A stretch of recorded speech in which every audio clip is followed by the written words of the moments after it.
let's start from scratch and we're going to create our very own song. In this video, I'll show you how to use Google Flow Music to create your own songs. We'll start with a simple prompt, then customize the lyrics, vocals, and style, remix parts of the song, and even extend it with new sections. I'll also show you how to create music from an image and turn your finished song into an AI-generated music video.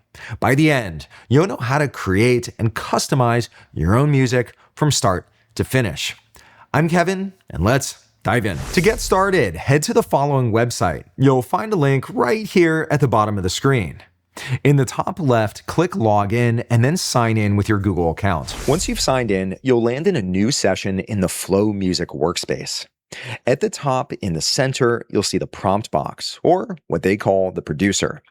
This is where you can simply describe the music you want to create using natural language. If you click on the plus icon right here, you can also record or upload audio. Down at the bottom, you can even add an image to inspire your song. This is a fun one, and we'll look at some of these later. If we scroll down a little bit more, here you'll find some starters for things like building a space, creating a song, or even reimagining a track. Now, down below, you could also explore songs, playlists, videos, or spaces that other people have created. But let's start from scratch, and we're going to create our very own song.